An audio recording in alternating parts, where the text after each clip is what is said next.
स्वयं हम अपने भाग्य निर्माता हैं। कैसे? हमारा कर्म निर्णय करता है कि हमारा कितना अधिकार है और हम कितना आत्मसात कर सकते हैं। स्वनिर्माण की शक्ति हमारे पास है। हम आज तो जो कुछ है ना, मतलब आज जिस स्थिति में हैं, हम कैसे रहते हैं या कुछ भी कर्म करते हैं, तो हम जो आज जो कुछ भी हैं, यदि वे हमारे पिछले कर्मों का परिणाम है, तो इससे निश्चित तर्क निकलता है कि जो हम भविष्य में कुछ बनना चाहते हैं वह हमारे वर्तमान कर्मों का परिणाम होगा। अतः हमें विचार करना चाहिए कि हम कैसे कर्म करें। हम रेशम के कीड़ों के तुल्य हैं। हम अपनी देह में से ही धागा काटते हैं और अपने चारों ओर एक कोश बुन लेते हैं और फिर कुछ समय बाद उसके अंदर बंदी हो जाते हैं। किंतु ये सदा नहीं रहेगा। उस कोश के भीतर रहकर हम आध्यात्मिक साक्षात्कार कर लेंगे और तितली के समान मुक्त होकर बाहर निकल आएंगे। कर्म का ये ताना बाना सबने अपने चारों ओर पूरा कर लिया है।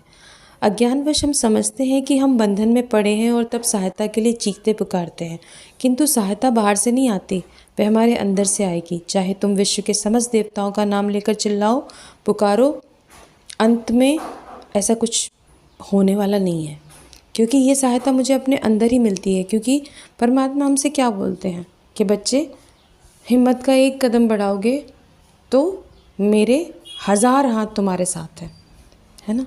भगवान हमारी तभी मदद करता है जब हम अपना मदद खुद करते हैं।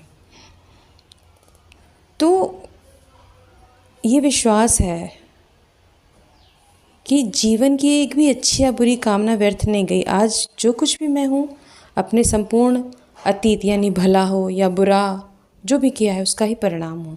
मैंने जीवन में अनेक भूलें की हैं, किंतु ध्यान दो, मुझे निश्चय है कि मैं उनमें से प्रत्येक भूल को किए बिना मैं ये नहीं बन पाता जो आज हूँ, और इसलिए मुझे पूर्ण संतोष है कि मैंने वे भूलें की।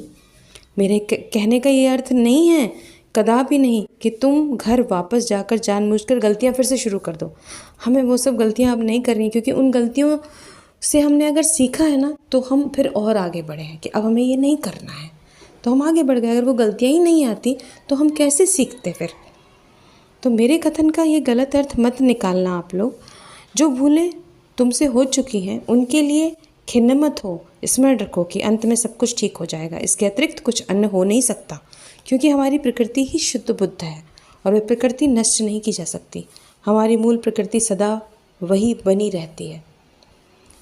तो ये उन लोगों के लिए है जो अपनी गलतियों से सीखते हैं और फिर उसको दोहराते हैं।